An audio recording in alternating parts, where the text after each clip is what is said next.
आगे अष्टावक्र कह रहे हैं कि आत्मा साक्षी है, व्यापक है, पूर्ण है। यह भ्रम से संसारी जैसा भासता है। आत्मा साक्षी है, व्यापक है, पूर्ण है, एक है, मुक्त है, चैतन्य स्वरूप है, क्रिया रहित है, असंग है, इच्छा रहित है, शांत है। ये भ्रम से संसारी जैसा भासता है। क्या बात है।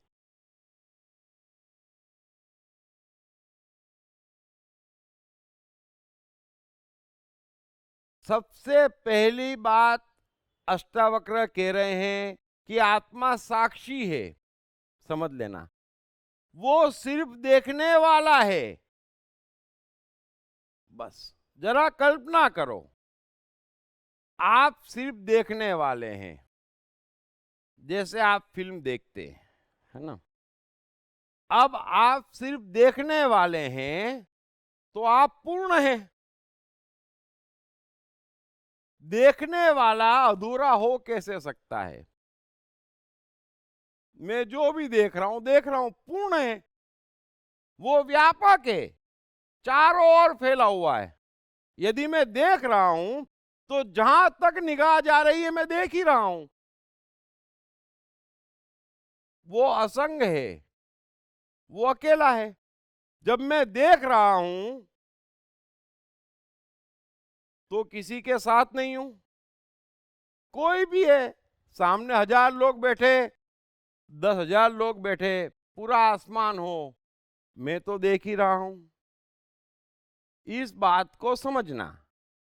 और जितना इस देखने वाले के निकट आओगे, चमत्कार हो जाएगा। देखने वाला क्रिया रहित है, असंग है, चैतन्य है, पूर्ण है। लेकिन ये भ्रम से संसारी जैसा भासता है। वो भ्रम क्या है? भ्रम एक ही है। इस जड़ को समझ लेना। पूरे जीवन के दुख की, असफलता की जड़ को समझ लेना और बार बार इन सूत्रों को पढ़ना, सुनना कि मैं दृष्टा हूं तो कंप्लीट हूं, अकेला हूं, इच्छा रहित हूं। दृष्टा क्या इच्छा करेगा? यदि मैं देख ही रहा हूं तो फिर क्या भेद करूंगा? और वास्तव में हम देखने वाले हैं। एक ट्रेन में बैठे हैं और ट्रेन चल रही है। अब बाहर जो भी दृश्य आ जाए, हमें तो देखते ही जाना है। ये हमारा वास्तविक स्वरूप है, ये हमारा जीवन है। लेकिन ऐसा हो नहीं रहा है और भ्रम से ये संसारी जैसा भासता है। और वो भ्रम क्या है? एक ही, मैं, फिर मेरा, फिर मेरे, बस। अब जहां जहां मैं है, मेरे है और मेरा है, बिना अपवाद के आपको मरवा रहा है। इसमें कोई एबीसीडी नहीं है। ऐसा नहीं है कि मेरा भगवान, वो भी मरवा रहा है, मेरा धर्म, वो भी मरवा रहा है, मेरी डिग्री, मेरा ऐसा, मेरे सिद्धांत, मेरे विचार। इस एक बात को समझ लेना। जिस चीज के आगे आप मैं लगाते हैं, मेरा लगाते हैं, मेरे लगाते हैं, उसी कारण आपको आपका ये जो खूबसूरत विश्व है परमात्मा का, वो संसार की तरह भासता है।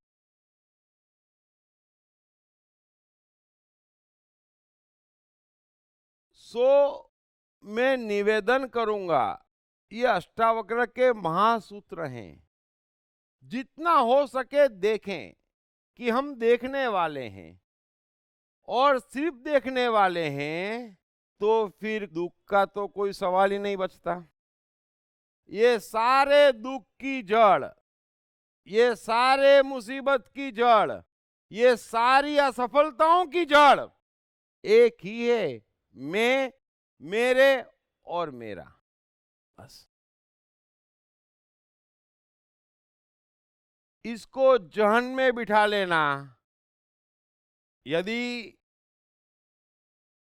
कोई सोचना चाहे तो सोच लेना, और मुझे कोई ऐसा गम, ऐसी चिंता बताना जो बगैर मैं, मेरे और मेरा के हो। बिना बात के उसमें आपको पहले मैं, मेरे या मेरा लगाना पड़ेगा। अगर ये तीन नहीं है तो चिंता का सवाल नहीं है। बस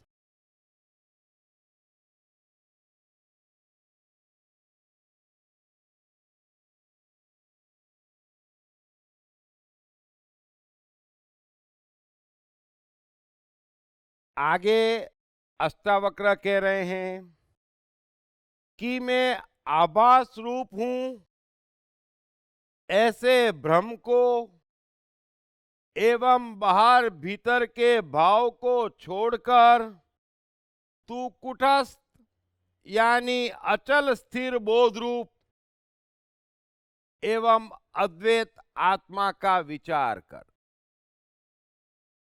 मैं आभास रूप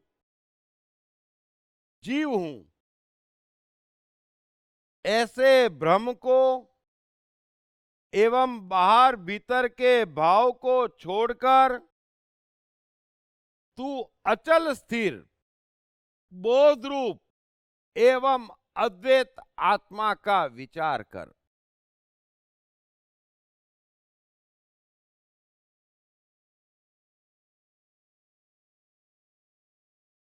हम कोई आभास रूप जीव नहीं है। आभास का अर्थ है झटके खाने वाले। इस बात को समझना। हम दृष्टा हैं, यदि देख रहे हैं तो कुछ भी घट जाए, कुछ भी हो जाए, आसमानी सुल्तानी हो जाए, हमें कोई फर्क पड़ता है? नहीं पड़ता है। यह बात तो सबकी समझ में आती है, लेकिन दृष्टा है नहीं, उसका क्या? सो दृष्टा नहीं है तो हम झटके सहते हैं, कांपते हैं, बात बात पे कांपते हैं। अष्टावक्र कह रहे हैं कि तू कांपने वाला जीव है ही नहीं, तू कांपने वाला जीव थोड़े ही है। इस भ्रम को हटा दे कि तू कांपने वाला जीव नहीं है, ये भ्रम है। तू क्यों कांपता है? अरे तू कोई पागल थोड़े ही है जो इतने झटके सहता है, इतने करंट झेलता है। तू तो स्थिर है, तू तो पूर्ण है, तू तो चैतन्य है, तुझे क्यों कांपना? और कौन कांपा जरा समझना। क्राइस्ट को सूली पे लटकाया तो क्राइस्ट कांपे? नहीं कांपे। मीरा को पत्थर मारे तो मीरा नहीं कांपी।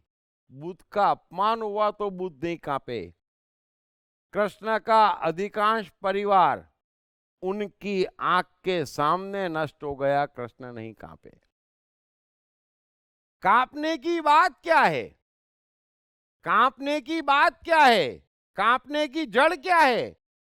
एक ही भ्रम, मैं, मेरे, मेरा। मेरा परिवार है तो कांपना पड़ेगा, मेरा धन है तो कांपना ही पड़ेगा, और मेरी पत्नी है तो दिन रात कांपना पड़ेगा। लेकिन थोड़ा गौर करो, आप जहां पर मैं, मेरे, मेरा लगाते हो वो वास्तव में आपका हो जाता है। कितना बड़ा भ्रम है। लो पत्नी यहां खड़ी, आप यहां खड़े हैं, वो शादी के पहले भी थी और आप भी थे, और 99% केस में दोनों ज्यादा खुश थे। सो थे, आप उसके बगैर भी थे। जब धन नहीं था तब भी आप थे, जब जीवन में धर्म नहीं आया था तब भी आप थे, छोटे बच्चे थे, है ना, तब आपको मालूम ही नहीं था कौन सा भगवान कौन सा धर्म, और ज्यादा खुश थे, तो आप थे। आप जिस जिस चीज के आगे मैं लगाते हैं, मेरे लगाते हैं, मेरा लगाते हैं, उसके बगैर भी आप थे। वो आपकी न हुई है न होगी, और वो आपके साथ जा भी नहीं रही। पूछना कभी किसी से भी, दिन रात एक दूसरे से कहते हैं तेरे बगैर जी नहीं सकता, एंड वाह न वाह न, अंतिम समय आए तो पूछना चलो मेरे साथ, दूसरी बार कोई दिखेगा ही नहीं। किसको जाना आपके साथ, किसको आना आपके साथ, क्यों ये बेकार की बातें करते हो, कौन आ जाएगा आपके साथ। ये भी सीढ़ी जीवन में गौर कर लेना, जिसको आप कहते हैं कि ये मेरा, चाहे आप भगवान भी कहते हैं, वो भगवान को जब आपने मेरा नहीं माना था तब भी आप थे। कैसी गलत फहमी पाले जी रहे हो। मेरा भगवान, मेरा कन्हैया कब आया, पैदा होते ही तो नहीं आया, कहीं ना कहीं से आप पकड़ के लाए हैं, फिर मेरा लगाते हैं, उसको छोटा कर देते हैं। तो इस बात को थोड़ा समझना कि आप कितने महत्वपूर्ण हैं। क्यों मैं मेरे मेरा लगा के जीवन का मजा बिगाड़ते हैं, क्यों मैं मेरे मेरा लगाते हैं, ये बर्बादी की जड़ है, वो है नहीं आपकी, फिर भी भ्रम पाले जी रहे हैं,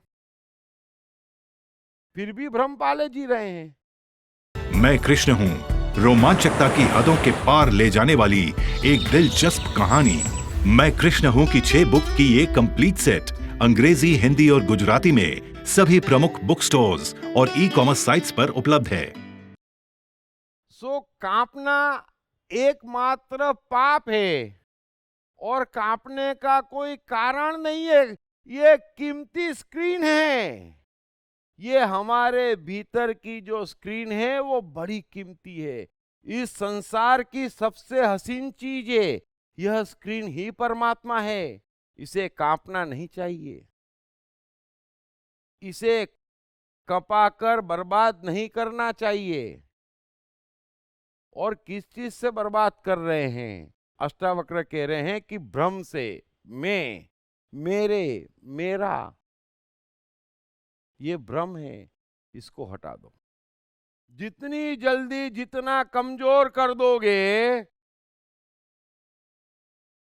जीने का मजा आ जाएगा, सुख सफलता के शिखर छुओगे। इससे ज्यादा क्या कहूं मैं।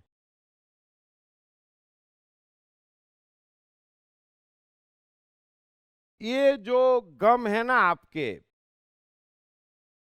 जितने भी गम हैं, जितने भी दुख है, जरा कभी उनको गौर से देखना, गौर से देखना, और उसमें से मैं हटाना, मेरा हटाना, मेरे हटाना, गम भी गायब हो जाएगा। गम माया है, दुख माया है, चिंता माया है, और उसमें जीने का इस स्क्रीन को क्या कारण है, कोई कारण नहीं है, वो माया है। कोई भी गम हो, कोई भी चिंता हो, मुझे बताओ, इतने महान सूत्र अष्टावक्र दे रहे हैं, हटा दो। गम आए, महीनों बिगाड़ देते हो, उस गम में मत बिगाड़ो, जादू ले लो, उसमें से मैं हटा दो, फिर क्या बचा। सब बढ़िया है, सब बढ़िया है, मेरा हटा दो सब बढ़िया है, मेरे हटा दो सब बढ़िया है, कुछ भी नहीं है। और वक्त मत लगाओ, कोई अरबों साल नहीं जीना है, आज अभी यहीं अष्टावक्र का पूरा जोर है, आज अभी और यहीं। हटा दो, मैं कमजोर करना शुरू करो, छोड़ो। सारे गम में के हैं, है ना। मेरी माँ बीमार है, संसार में अकेली बीमार नहीं है ना, लेकिन माँ का गम सता रहा है, बच्चे का गम सता रहा है क्योंकि मेरा है। परेशान कौन कर रहा है, जरा गौर करना। आपको सुख नहीं मिल रहा है, किसी को यहां पर मैं, मेरे, मेरा से इतना सुख नहीं मिल रहा है जितने उसके दुख रूपी झटके से रहा है, क्योंकि उसकी नींव ही असत्य पे खड़ी है। और इस भ्रम को तो मिटाना रहा, मिटाना ही पड़ेगा।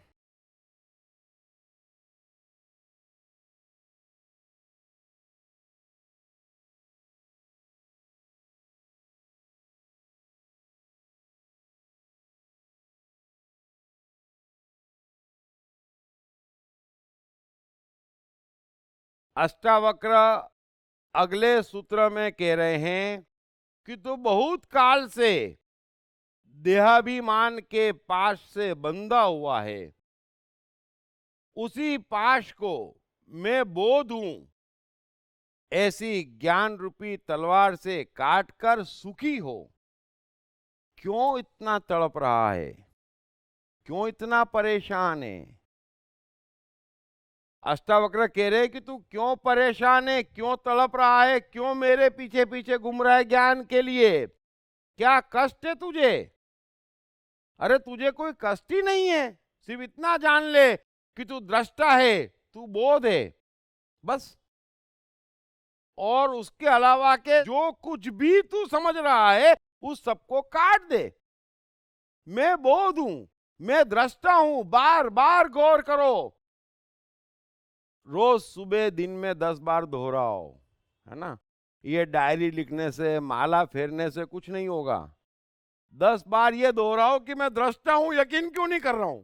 बस अपने आप से पूछो, यार तू यकीन क्यों नहीं करता है? तू दृष्टा है, तू बोध है, बस। एक बार में हो जाए अच्छा, 10 बार में हो जाए, 100 बार में हो जाए, जितना ज्यादा दृष्टा जागेगा जीवन का मजा आ जाएगा। सो अष्टावक्र कह रहे हैं कि तू बहुत साल से देहाभिमान के पास से बंधा हुआ है। अब देह है, हम मान के चलते ये मेरी देह है, हर जन्म की मृत्यु के बाद बदल जाती। हम मान के चलते ये मेरी माता है, फिर मौत आ जाती, फिर कोई नई माता आ जाती है ना। हम ये मान के चलते हम हिंदू हैं, बड़ा उपद्रव करते, फिर कहीं मुसलमान घर में पैदा हो जाते हैं, फिर वहां भी उपद्रव करते। हम बाज नहीं आते, है ना, यहां पर कोई बाज नहीं आता है। देहाभिमान का पाश है, उसको कमजोर करो। सबसे पहले धर्म और जात से हटो और इंसान बनो। जो इंसान है उनमें दृष्टा प्रकट होना शुरू हो जाता है, और जो इंसान ही नहीं है वो कितने ही दावे कर ले, इस सत्य को कोई पलट नहीं सकता। मैं चैलेंज देता हूं, यदि कोई धर्म विशेष का संत है या कोई धर्म विशेष में मानता है, उसका दृष्टा तो अभी हिला भी नहीं है। अभी तो सबसे छोटी सीढ़ी दृष्टा का अरबवा भाव भी जागे तो सबसे पहली बात जो समझ में आएगी वो ये आएगी कि मैं इंसान हूं। फिर कोई कितना ही दावा करे, मैं आपको 2 तरफा लेबोरेटरी टेस्ट दे रहा हूं, 2 तरफा। धर्म विशेष का मनुष्य का संत हो सकता है, धर्म विशेष का कैसे हो सकता है? सो देहाभिमान के जो बंधन से तू जन्मों से बंधा पड़ा है, आज नया नहीं है, लेकिन कब तक बंधा रहेगा? धीरे धीरे बंधनों को छोड़, आप ही के हाथ में है। चाहो अभी इंसान बन जाओ, फिर उससे उठो, फिर उससे उठो, फिर मैं को काटो, मेरे को काटो, मेरा को काटो, जितना मर्जी आए काटो, काटते चले जाओ, काटते चले जाओ। लेकिन इन सब में बहुत वक्त लगता है। अष्टावक्र कह रहे हैं आज अभी यहीं यकीन जान ले कि तू दृष्टा है, बात खत्म कर। ये सबसे शॉर्टकट है। नहीं होता तो प्रोसेस में बैठना है, लेकिन देहाभिमान के पास से बंधा तू।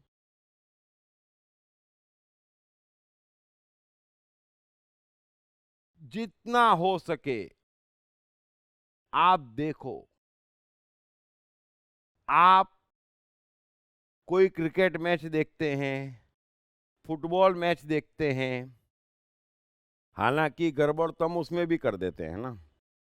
भारत जीते तो ये गड़बड़ हो गई, उस गड़बड़ के कारण है ना, जहां 2-3 बैट्समैन भारत के 0 पे आउट हो गए कि मैच का मजा चला गया। समझ लेना, मेरा आते ही कितना बड़ा नुकसान होता है ये तो सामान्य बात है। मेरा देश जीते, अच्छा चलो नहीं जीता, हर मैच तो जीत नहीं सकता, तो क्या होगा? अरे 3 घंटे भी बिगाड़े, परेशान भी हुए एक मेरे कारण। अरे तुम्हारा काम है अच्छा मैच देखना, बस। दृष्टा का काम क्या है? अच्छा मैच देखना, जो अच्छा खेलेगा वो जीतेगा, है? तो आपको पूरे मैच का मजा आएगा। हर चीज में ऐसा है, हर चीज में ऐसा है। ये मैं मेरे मेरा मरवाता है, और आप जीवन के वास्तविक मजे से छूटते चले जा रहे हैं। आप वाकई खेल के शौकीन हैं, आप वाकई म्यूजिक के शौकीन हैं, आप वाकई पिक्चर के शौकीन हैं, तो उसमें मैं मेरा मेरे क्यों डालते हैं? बस एंजॉय करो। अरे दृष्टा एंजॉय नहीं करेगा तो कौन करेगा? मैं अपनी तरफ से और अष्टावक्र अपनी तरफ से पूरी कोशिश कर रहे हैं कि दुख की जड़ को पहचानो, दुख की जड़ को पहचानो। मैं कृष्ण हूं, रोमांचकता की हदों के पार ले जाने वाली एक दिलचस्प कहानी। मैं कृष्ण हूं की 6 बुक की ये कंप्लीट सेट अंग्रेजी, हिंदी और गुजराती में सभी प्रमुख बुक स्टोर्स और ई-कॉमर्स साइट्स पर उपलब्ध है। अगले सूत्र में अष्टावक्र कह रहे हैं कि तू असंग है, क्रिया रहित है, स्वयं प्रकाश है, तू निर्दोष है, तू निरंजन है। पर हे जनक, तेरा बंधन यही है कि तू समाधि का अनुष्ठान करता है। वाह! सूत्र को एक बार फिर सुन लेना। तू असंग है, क्रिया रहित है, स्वयं प्रकाश है और निर्दोष है। तेरा बंधन यही है कि तू उसकी प्राप्ति के लिए समाधि का अनुष्ठान करता है।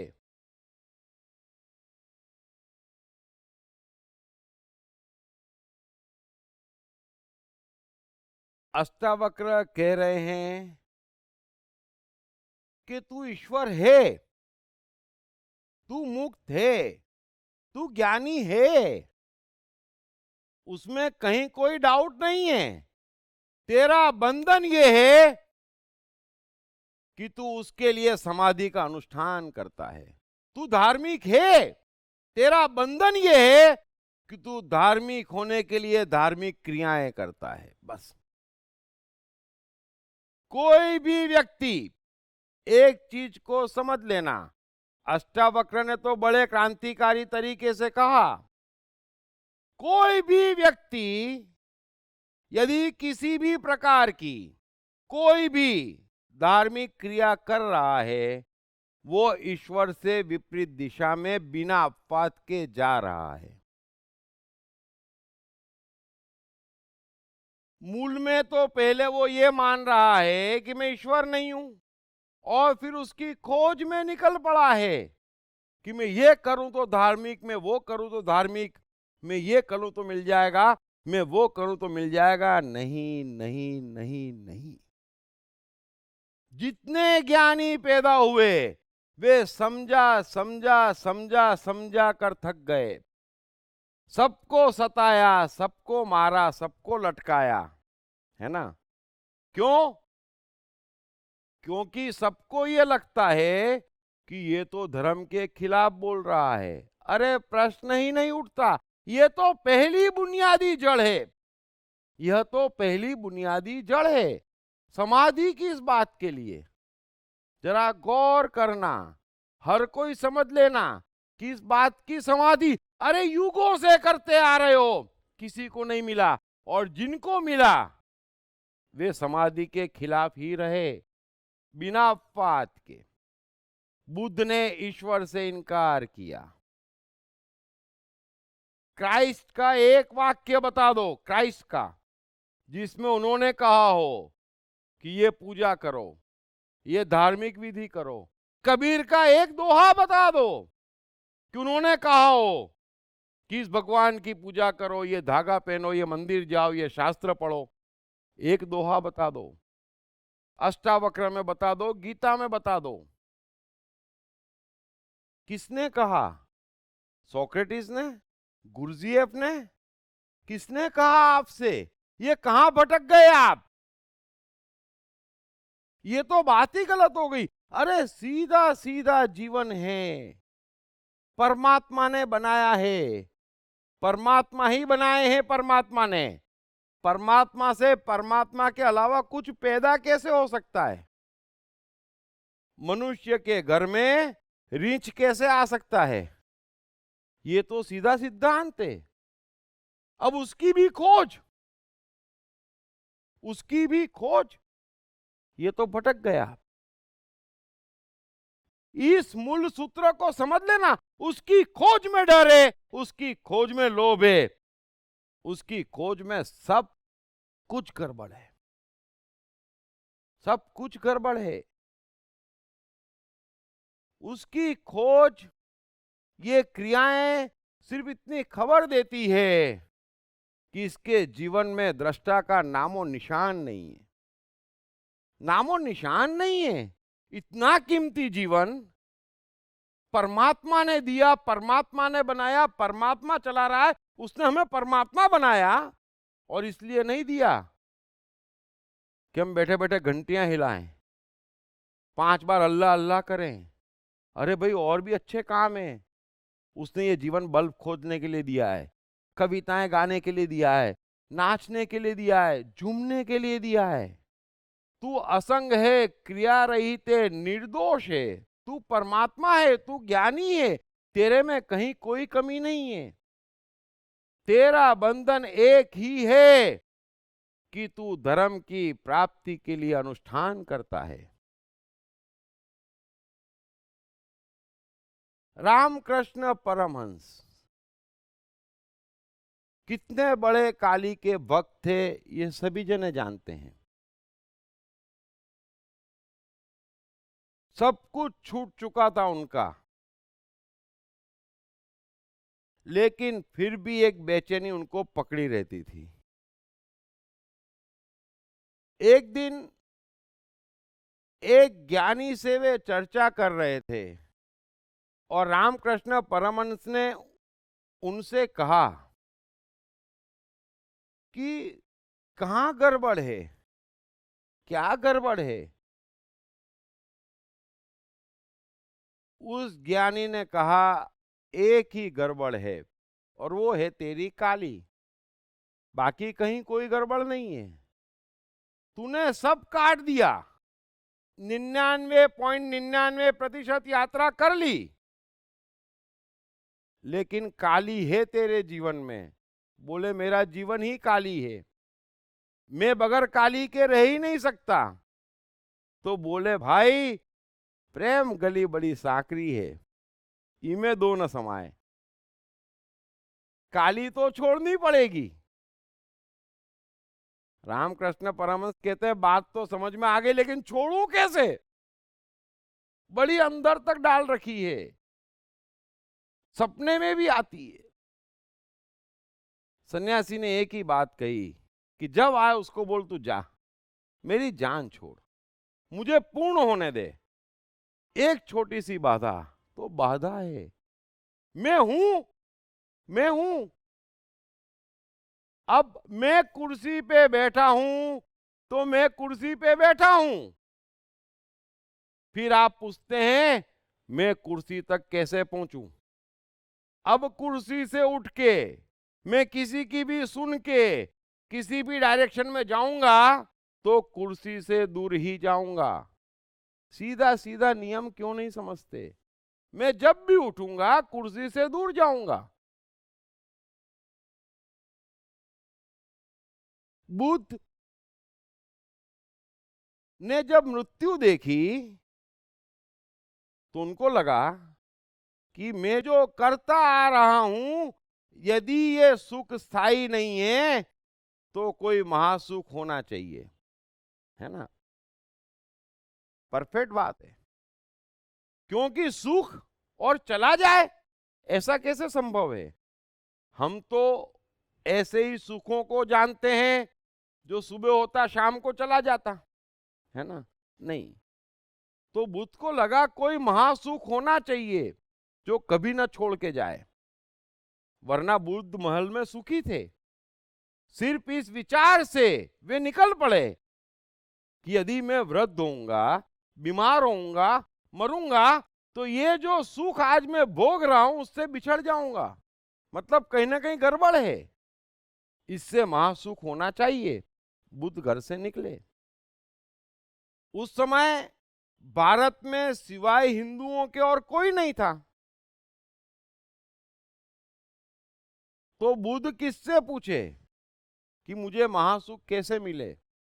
तो निश्चित ही हिंदू पंडित और सन्यासियों से पूछे, और सब अपने अपने हिसाब से बताए कि तू ये कर, तू वो कर, है ना। कोई बोले माला जप, जप ली साहब, फिर नहीं आया सुख, क्या करूं। आप पूछते नहीं, बुद्ध पूछते थे। फर्क समझ लेना। भाई आपने बोला, मैंने कर दिया, अब सुख तो मिला नहीं, तो वो चुप हो जाए। तो बुद्ध दूसरे को पकड़े, वो बोले शीर्षासन करो, कर लिया, नहीं मिला, फिर तो दूसरा बोले उपवास करो। करते करते वर्षों भटकते रहे, सब कुछ कर लिया। बुद्ध के साथ 4 और उनके मित्र थे। एक बार किसी संत ने उन्हें उपवास पे लगा दिया, लग जाओ, वो ना 36 दिन और 40 दिन लग जाओ। लग गए भाई, वो चारों भी लग गए। यहां तो 12वें 15वें रोज बुद्ध को बेचैनी हो गई। ये तो शरीर ने भी साथ देना छोड़ दिया, शरीर कमजोर हो गया, परेशान हो गया, ये तो परेशानी बढ़ गई। तो 12-15 रोज में ये हाल है, तो ये जो महाराज 36 दिन की बात कर रहे हैं, मैं तो बचूंगा ही नहीं सुख लेने के लिए। तो बुद्ध ने छोड़ दिया उपवास। वो 4 शिष्य बुद्ध को बोले, अरे क्या कर रहे हो। अरे बोले छोड़ भाई, और तुम भी छोड़ो। उन्होंने नहीं छोड़े, बुद्ध को छोड़ दिया उन्होंने। अब हालत ऐसी हो गई बुद्ध की कि जितनी विधियां, जितने शास्त्र, जो कुछ भी था सब जान लगा के कर लिया, मिला कुछ भी नहीं, उल्टा परेशानी बढ़ी। तो बुद्ध ने पहली बात तो सब चीजें डिलीट कर दी कि इनमें से किसी में कोई दम नहीं है। राजमहल में था, लेकिन उससे बड़े सुख के लिए निकला था, तो वापस राजमहल जाने का भी मतलब नहीं है ना। तो करने को कुछ बचा नहीं, तो अपने खाना पीना शुरू कर दिए। 15-20 रोज, महीने भर में स्वस्थ थोड़ा हट्टे कट्टे हो गए। तो बोले अब थोड़ा ठीक हुआ, मामला थोड़ा ठीक हुआ, अब कुछ करने को बचा नहीं। धर्म भी देख लिया, महल भी देख लिया, कुछ सोचने को बचा नहीं, कुछ करने को बचा नहीं। बस ज्ञान हो गया।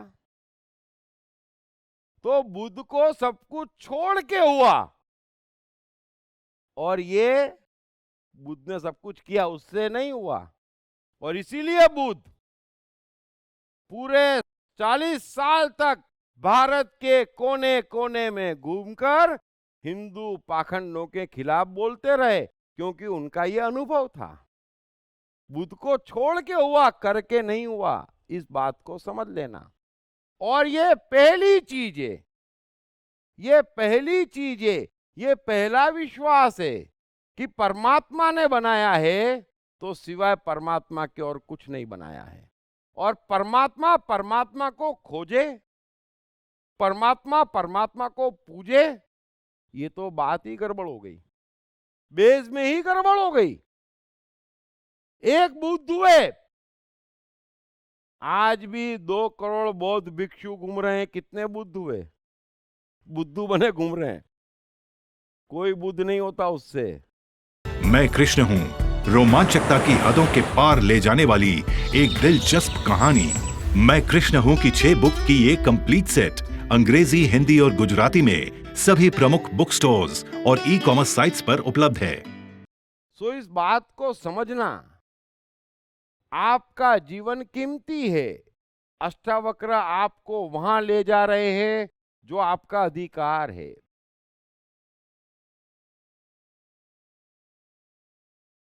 इसलिए अष्टावक्र कह रहे हैं कि तू असंग है, क्रिया रहित है, परमात्मा है, ज्ञानी है, निर्दोष है।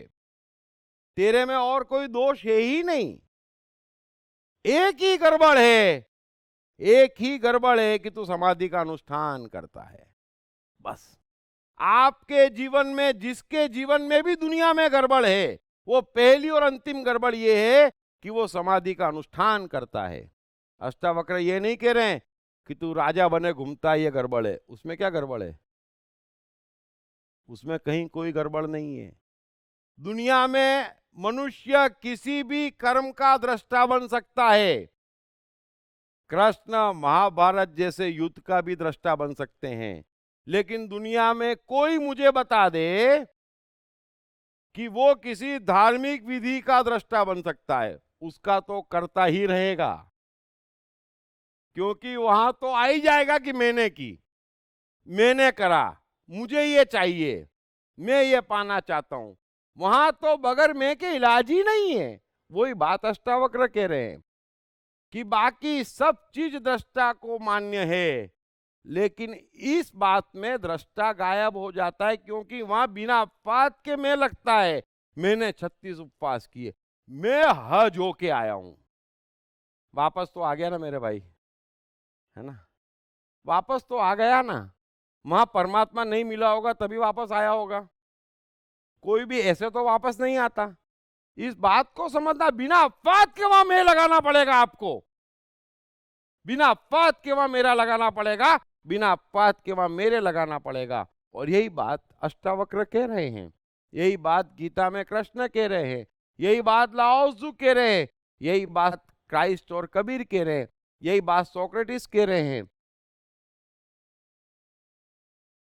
और ये चतुर लोग इन्हीं को भगवान बना के बेच रहे हैं। अब इतने अंधकार में मनुष्य जी रहा है, इतने लोग अंधकार में जी रहे हैं, तो फिर यह विश्व आबाद कैसे हो सकता है? यह विश्व 500 करोड़ लोगों के कारण आबाद नहीं है। यह विश्व आबाद है उन चंद लोगों के कारण जिनका दृष्टा मजबूत है या पूरी तरह से जाग गया है। वे लोग चमत्कार पे चमत्कार कर रहे हैं। आम मनुष्य कुछ नहीं कर पा रहा है, दुखी है, समझ नहीं रहा है।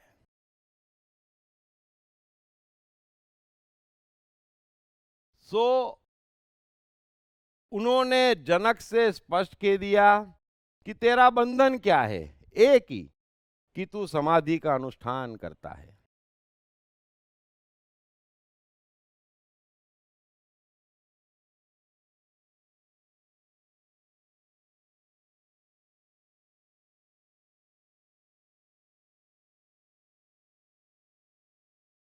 तीन ही जनों ने मेरे हिसाब से, और ये सत्य भी है, मेरे को हिसाब लगाने की जरूरत भी नहीं है, मनुष्य को सीधा सीधा सत्य की राह पर लगाया है। और मैं उनमें से दो की पूर्ण चर्चा कर चुका हूं, एक लाओस से, दूसरी भगवत गीता, तीसरी अष्टावक्र गीता। कृष्ण कहते हैं कि तू फल छोड़, है ना, फल की कामना छोड़, फिर जो मर्जी आए कर। लाओजू कहते हैं कि तू प्रयास छोड़, फिर जो मर्जी आए कर। और अष्टावक्र कह रहे हैं कि तू तमाम प्रकार की समाधियां छोड़ और जो मर्जी आए कर।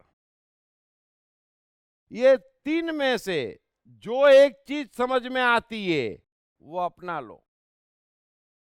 फल की कामना छोड़ोगे तो बिना फल की कामना के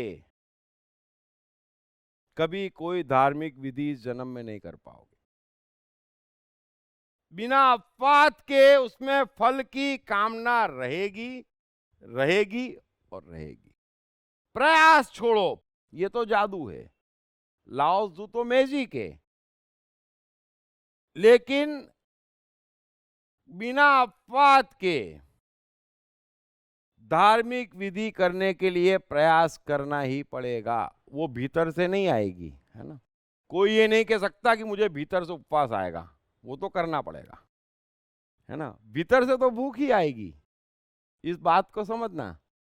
भीतर से तो आ ही नहीं सकता, आप कुछ भी कह लें, नहीं आ सकता। कांटों पे सोना भीतर से आएगा कभी? नंगे पांव घूमना भीतर से आएगा? नंगा घूमना भीतर से आएगा? ये सब भीतर से आएगा? कैसी बातें कर रहे हैं, बताइए आप। उसके लिए तो प्रयास ही करना पड़ेगा, हर हाल में प्रयास करना पड़ेगा, हर हाल में प्रयास करना पड़ेगा। और इसीलिए अष्टावक्र सीधा कह रहे हैं कि तू परमात्मा बनने के लिए, परमात्मा पाने के लिए जो ये दिन रात शास्त्र ज्ञानों की चर्चा करवाता रहता है, और उसकी प्राप्ति के लिए जो इतना तड़प रहा है ना, वही तेरा बंधन है। बाकी तो तू मुक्ति है। हमारा जीवन बड़ा ही सीधा और साफ है। हमें जीना है और जीने हेतु कर्म करना है। पहले अकेले मस्ती में जीना है, अकेले मस्ती में जी पाए तो 10-20 को और मस्ती से भरना है। बस हमारा दृष्टा मजबूत होता जाएगा, हमारे में इतनी कैपेसिटी परमात्मा भरता जाएगा कि हम करोड़ों के चेहरे पर हंसी ला दे। ये सीधा सीधा जीवन है, इसमें ये कहां से आ जाता है? एडिसन कहते हैं कि बाइबल बकवास है, तो क्या एडिसन बकवास आदमी हो गए? अरे उनकी लाइट के बगैर आज दुनिया की आप कल्पना नहीं कर सकते हैं। थोड़ा इस बात को समझना। बिल गेट्स कहते हैं कि मैं नास्तिक हूं, नहीं मानता भगवान में, तो क्या हो गया? तो क्या वो भगवान में नहीं मानते? ऐसे इतनी बड़ी चैरिटी कर दी? कैसी बातें करते हैं। कितनी बार कितने लोग समझा रहे हैं, जीवन सीधा और साफ है। जीना, जीने तो कर्म करना, सबको प्रगति के मार्ग पे लगाना, हमें भी आगे बढ़ना, भीतर के परमात्मा को खुश करना। परमात्मा की हमसे कोई दुश्मनी नहीं है कि हमसे कहे कांटे पे सो, भूखे रहे। नहीं नहीं नहीं, ये सारी दुश्मनियां शैतान लोग निकाल रहे हैं। कृष्ण ने हिंदू शास्त्र नहीं लिखे हैं, क्राइस्ट ने बाइबल नहीं लिखी है, बुद्ध ने बौद्ध शास्त्र नहीं लिखे हैं। तो चुनाव बड़ा सीधा करो, जो बुद्ध कह रहे हैं, जो क्राइस्ट कह रहे हैं, जो कबीर कह रहे हैं, जो कृष्ण कह रहे हैं, जो अष्टावक्र कह रहे हैं। मैं आप लोगों से नहीं कह रहा हूं, आप तो सब कब के इन चीजों से छूट चुके हैं, लेकिन बहुत लोग और भी हैं, है ना। दुनिया बहुत बड़ी है। सो तू उसकी प्राप्ति के लिए समाधि का अनुष्ठान करता है, यही तेरा बंधन है। और इसी बात पर हम इंटरवल रखते हैं 5-10 मिनट का, 15-20 मिनट का, जो भी होता है, और फिर अष्टावक्र कहाँ ले जाते हैं वो देखते हैं। Thank you very much.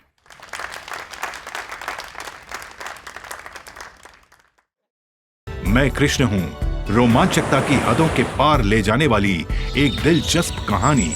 मैं कृष्ण हूँ की 6 बुक की ये कंप्लीट सेट अंग्रेजी, हिंदी और गुजराती में सभी प्रमुख बुक स्टोर्स और ई-कॉमर्स साइट्स पर उपलब्ध है।